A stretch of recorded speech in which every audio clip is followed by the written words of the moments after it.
In this class I want to talk about the promotion mix. Promotion is an important element within the marketing mix. It focuses on communicating products and services to customers. So it's a way in which customers are contacted and made aware of products and services that are available.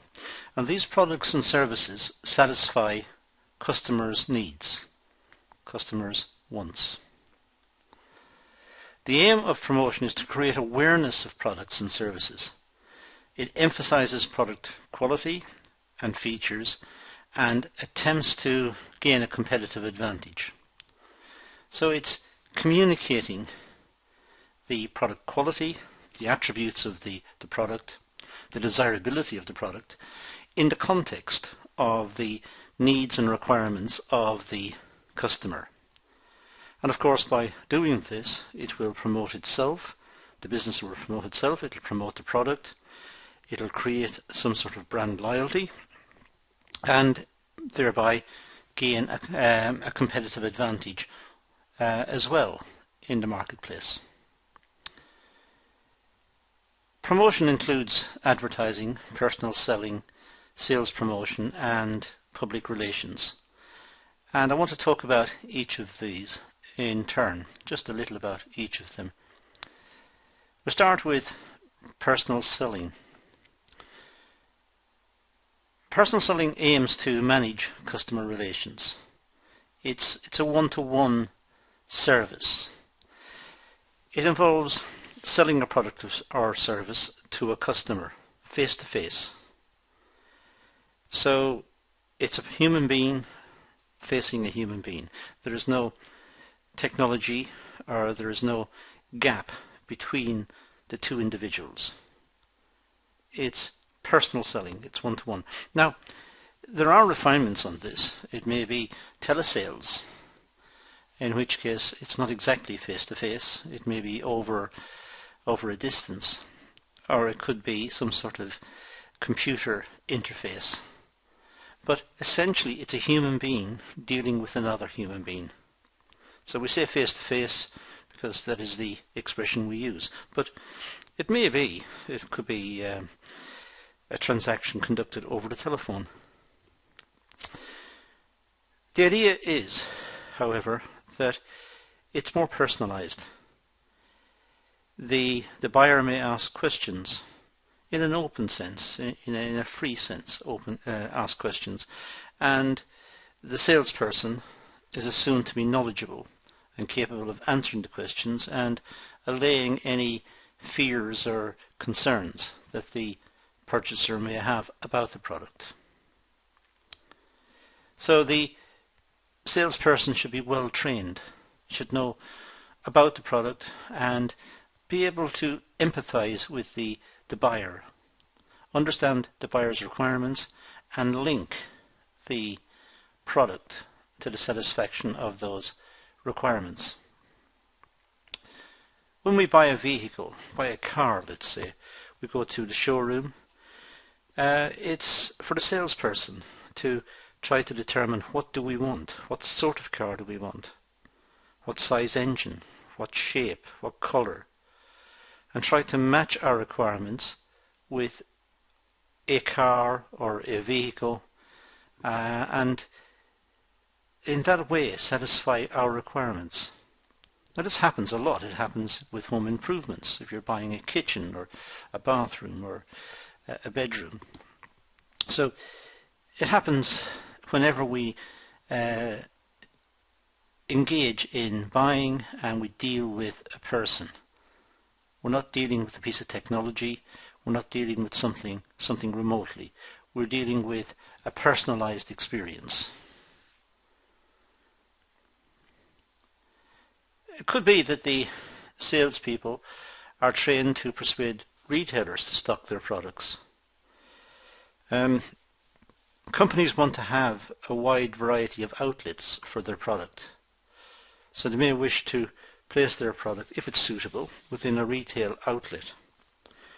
But this means persuading the retailers to stock the product and to position the product so that it has a prominent position within the, let's say, within the shop. So salespeople will deal with the retailers. It's personalized. They are trying to persuade the retailers to stock the product and stock it in a particular way. Now, sales promotion. Well, sales promotion is a way in which companies try to increase short-term sales. A promotion may last for a week or a couple of weeks. So a sales promotion is trying to increase short-term sales. Sales promotion is a form of promotion that encourages customers to buy. It's a bundle of ways, a bundle of ideas about sales that may be deployed to try and promote sales in that period. It's this bundle which we want to talk about a bit more fully, but essentially it bubbles down to giving vouchers or discounts or making the product more attractive in the short run. And there's a whole variety of these ways in which the seller may try to promote the product. For example, buy one get one free, bug off as it's sometimes referred to. Buy one get one free. So in this case the customer buys one but actually gets two, and that may be a good idea for the seller because now the buyer has two products, so it'll last a longer time, and the buyer will become familiar with the product and get to like the product because it's got a more exposure to the product, so that when it runs out and they have to find a replacement, they may go back and buy the same product again because they're familiar with it. They've had two in the past. But it could also be vouchers or sales discounts or free accessories. If you buy a watch, they may give you the case for the watch free. It could be a money off promotion. Buy the product and we'll give you 10% off. Or it could be buy the product and we'll give you some vouchers. The next time you go shopping for the product, you'll have 10% off as well. So sales promotion is in the short run, and it's if you like, a collection of ways in which the seller may promote the product. When establishing sales promotion, an organization needs to consult their financial position. It's imperative that the company can afford the sales promotion. Businesses exist because they make a profit, because they cover costs and make some profit. If the sales promotion is very expensive, it may cause financial problems for the business. It may even ruin the business. So it's important that the cost of the sales promotion is factored in, it's understood by the business, and that it's assessed to bring about long-term benefits to the business, not just short-term increases in sales, but long-term sales for the business. Public relations. Well, it's important that the organization needs to manage public relations. It needs to be seen as a good business, an ethical business, one that looks after its workers, one that looks after the community and looks after the environment. It must promote a positive image of itself so as to enhance its reputation in the marketplace. The aim in marketing is keeping customers satisfied. This helps to build a strong brand image.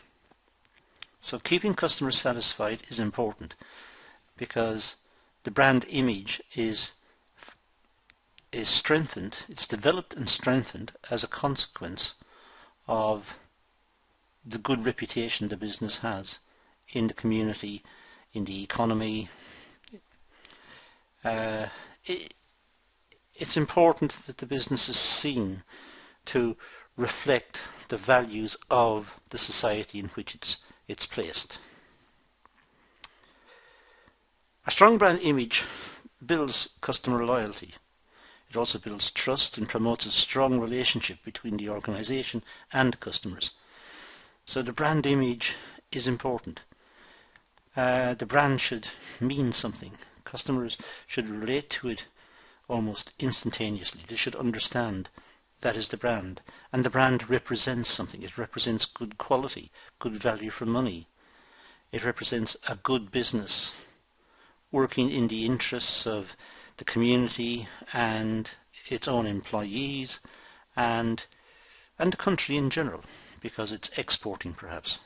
So the brand image is important.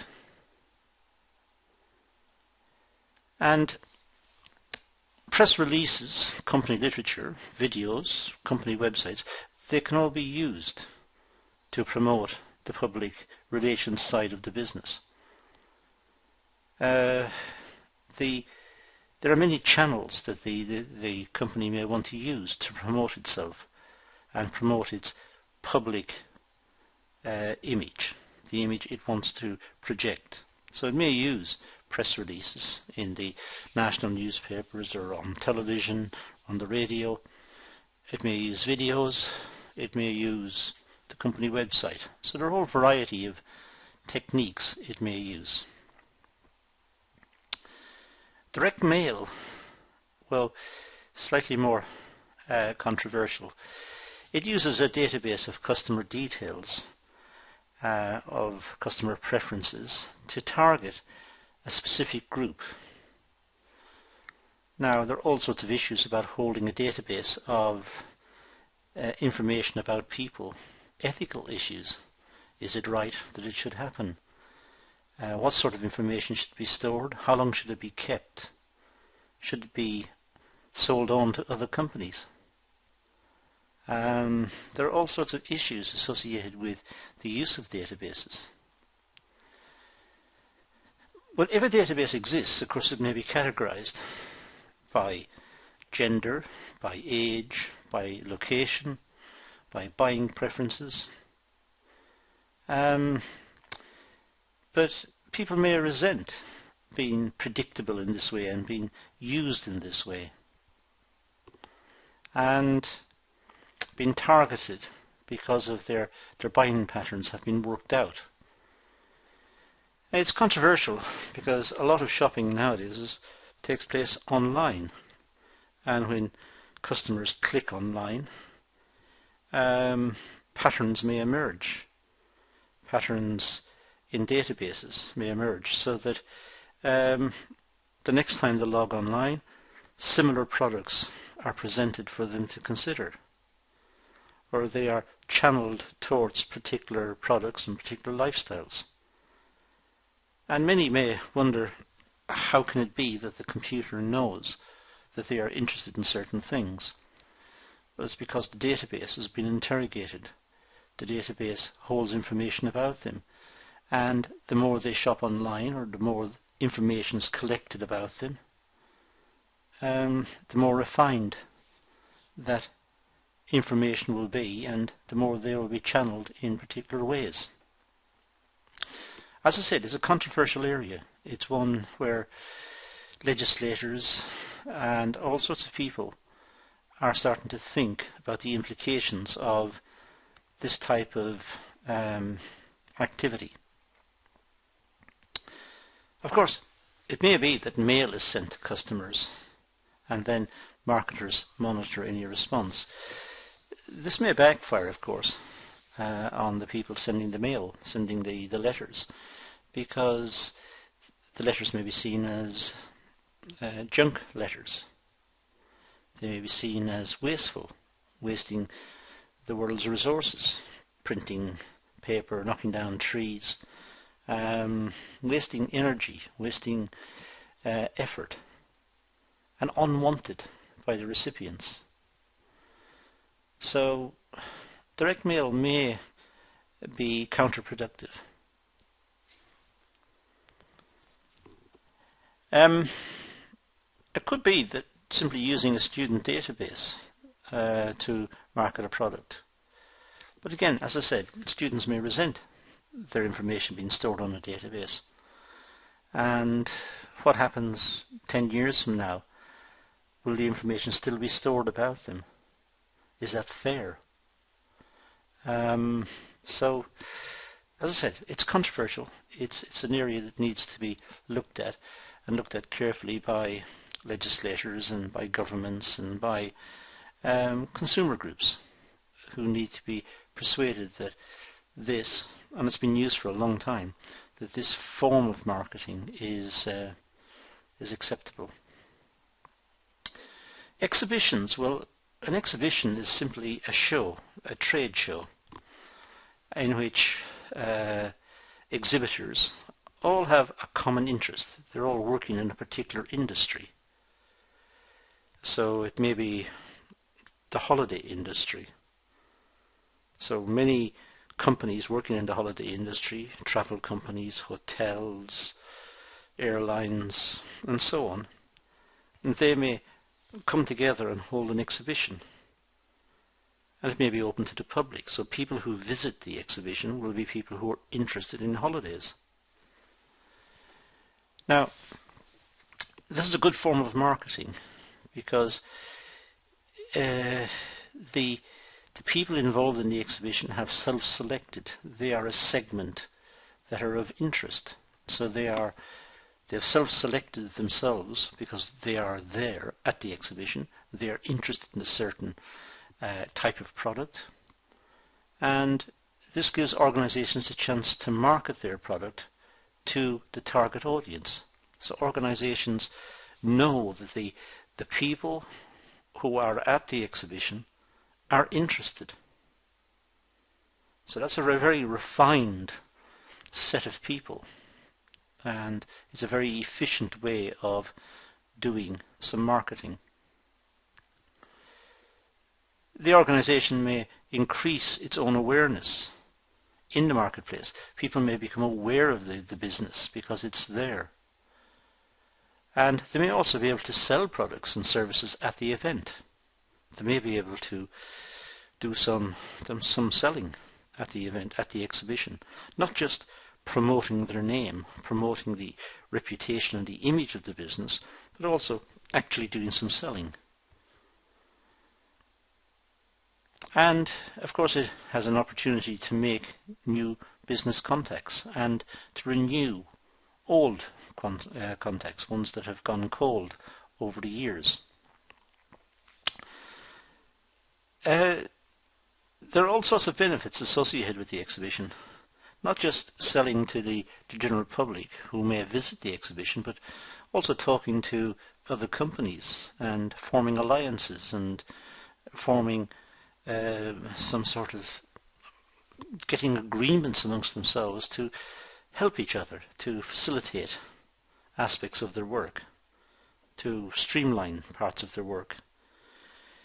It may be seen as anti-competitive, but at the same time it may help struggling businesses to continue in business and continue to give employment to their workers. Advertising. Well, this develops a number of objectives for the organization. It obviously helps to promote the product and the service. So advertising is a good way of making the product or service known to the customers. It creates an awareness and response from the target group. It enables the target group to become aware of the product because they see the advertising.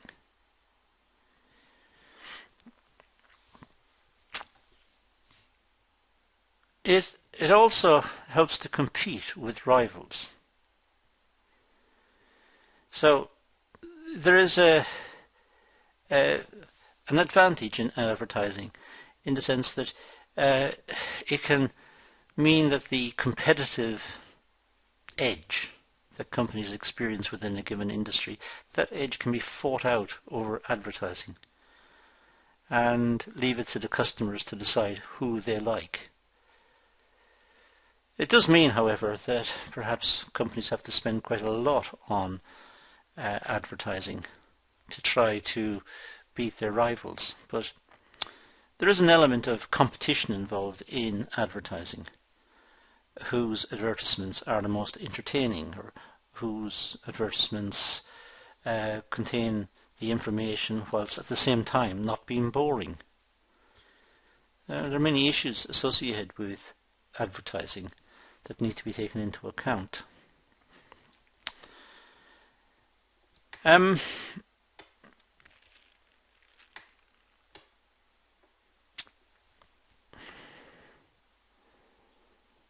It's also necessary to transmit information. Advertising is a good way of explaining the product, explaining its features, explaining its desirability, particularly if it's a technical product. If it's a computer, people may wish to know how much RAM the computer's got, or what sort of processor it's got. Just to simply say it's a nice, pretty computer may not be a good selling point. So information may be put out as well. It depends on the nature of the product, but there's an element of entertainment involved in advertising to stop viewers perhaps of advertisements on television becoming bored. But on the other hand, there is some requirement to have information about the product as well, how much it costs perhaps, or where the product may be found. Advertising is a one-way communications. The company is putting information across to the consumer. The consumer is not putting information back to the business. Advertising is one way. It's coming at the consumers. Advertising may be in magazines or on websites or on television or on billboards. It's coming at the consumer. It's coming from the television to the consumer. It's not going from the consumer back to the television and hence back to the advertiser. So it's a one-way form of communications. There are two types of advertising that we need to be aware of. One is called above-the-line advertising. This is where the company places an advertisement, let's say, on television, and the advertisement or the little clip of video is shown to many people. So it's one to many. It's the company putting information out one to many. This is called above the line. Above the line advertising is where there is quite a lot spent on the advertising. It's put into perhaps a glossy magazine or into a journal or into cinemas or whatever, and many people can see it. It's one to many.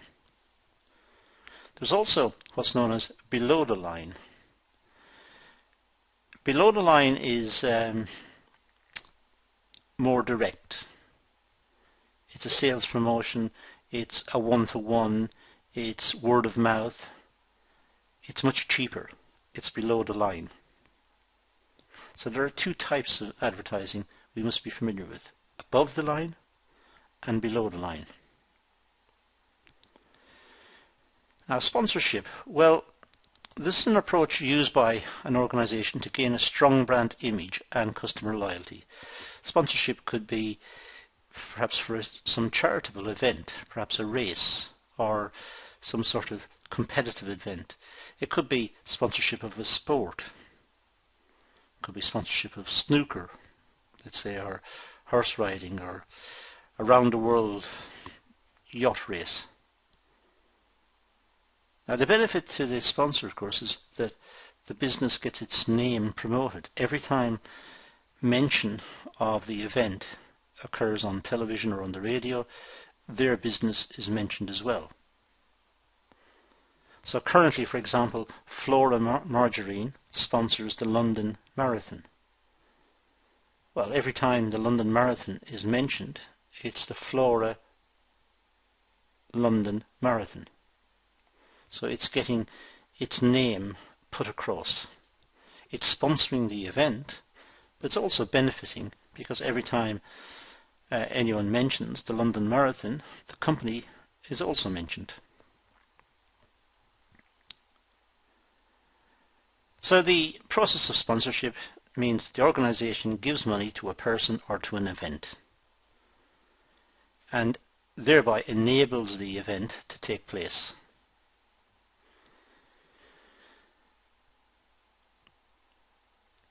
An organisation usually sponsors an event that portrays their brand image. As I said, the London Marathon. When we see the London Marathon on television, we see images of the product all along the race, by the side of the roads where the race takes place, and at the end where the athletes finish. So the sponsor makes the event happen by sponsoring the costs of it, but at the same time gets a lot of advertising done as well. Viral marketing, well, this takes place when a consumer passes on a recommendation or comment of a product or service. This is usually word of mouth or one-to-one recommendations. It becomes viral, a bit like a virus. It's passed on one-to-one. So if someone has a good experience of a product, they tell their friends, and their friends tell their friends, and so on. And it becomes large sales as a consequence. It's viral. It happens a lot on the internet. On YouTube, for example, a video may become viral. Someone likes a video, they email their friends to tell them to look at the video, their friends look ahead and like it, and they tell their friends, and their friends tell their friends, and after a while millions of people watch the video. It becomes a viral video. It's viral because it's been recommended. And viral marketing is when people recommend a product. They recommend it to their family and their friends. They just say, we bought this product, it's really nice, we like it, perhaps you like it as well. And the family and friends buy it, and they like it, and they recommend it to their family and friends, and it spreads out, so it becomes quite big sales.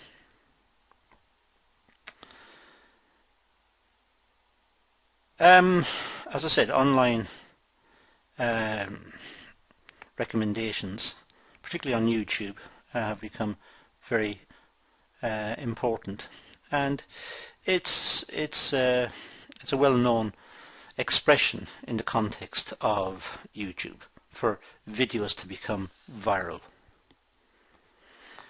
Now, the use of the promotional mix. Well, marketing issues impact on the choice of the promotion method and its appropriateness. So marketing issues impact on the choice of the promotion method and appropriateness. Appropriateness relies on the target market. How appropriate is the choice of the promotion method in the context of the target market? If the target market is elderly people, senior citizens, then having a promotional method involving modern, current music may not be appropriate.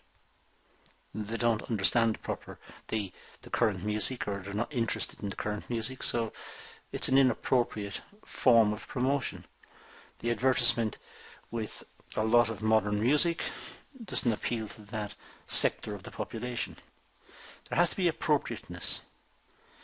It's important to understand the segment that's been targeted and the requirements of the segment and what that segment of the population will relate to, so that appropriate content can be put forward. It also depends on the product appropriateness relies on the product.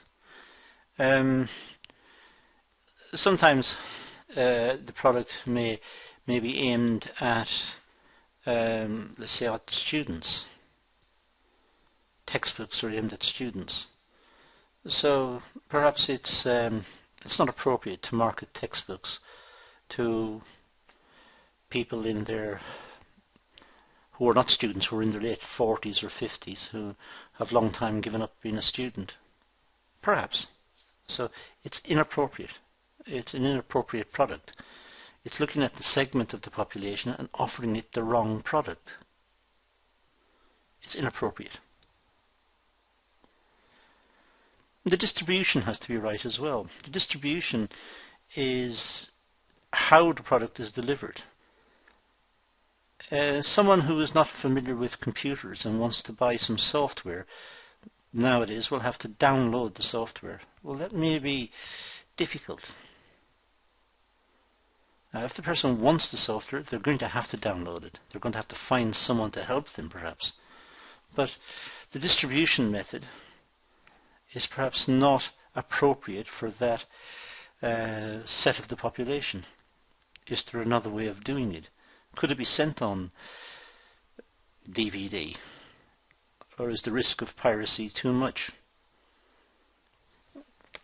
The distribution has to be looked at. And of course, the price of the product. Is the price appropriate? If in a student setting, let's say students at a college want to have a cup of coffee and the price is very expensive, is that appropriate for that segment of the population? Do students want to pay a lot for a cup of coffee? Can they afford to pay a lot? Is it appropriate? Has the price been badly pitched for that segment of the population?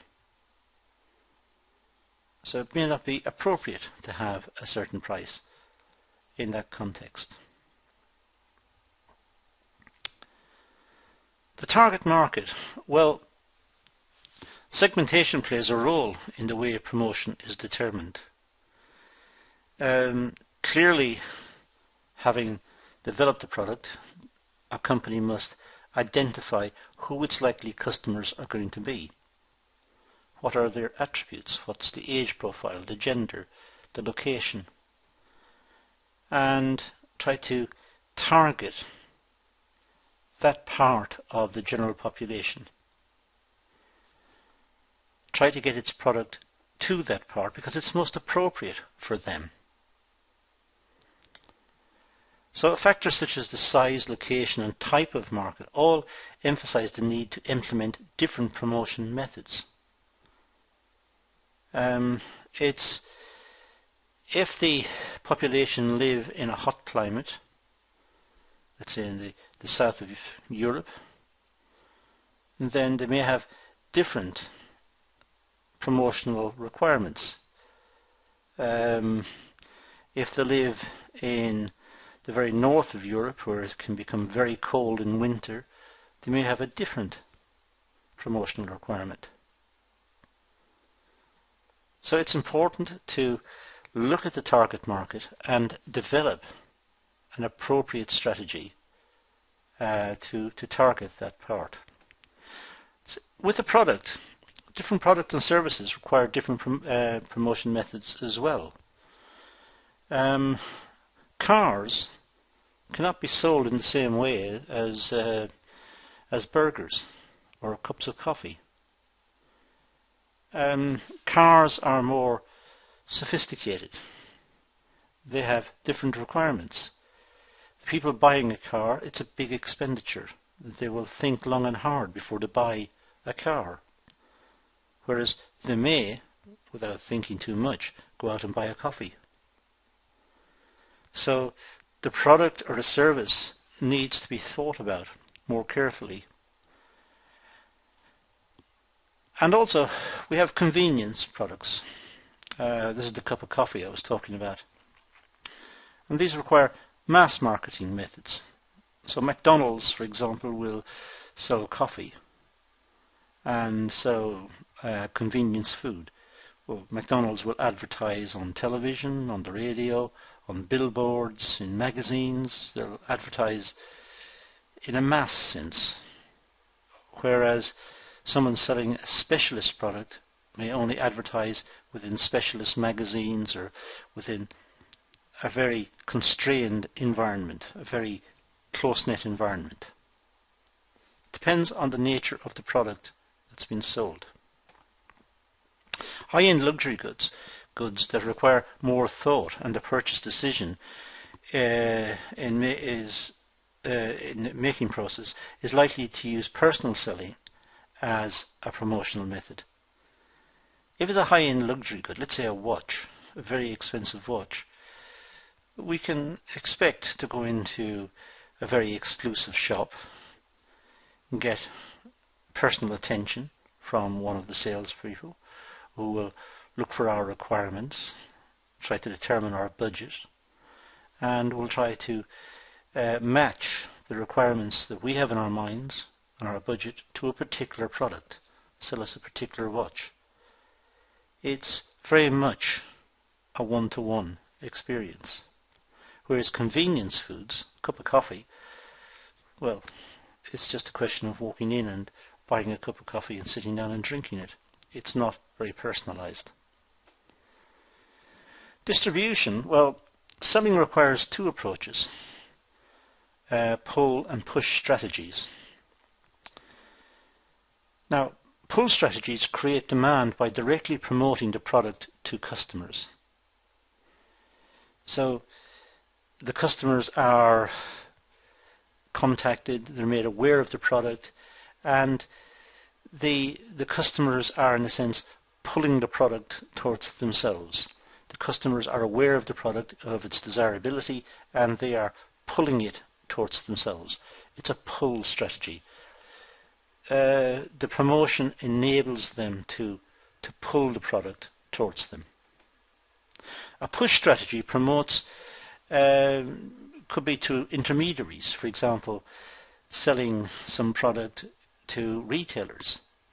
The retailers are the intermediaries. Then the retailers try to push the product, to try to sell the product. So they are pushing the product to the customer. They're trying to make the customer aware of the product. They're pushing it.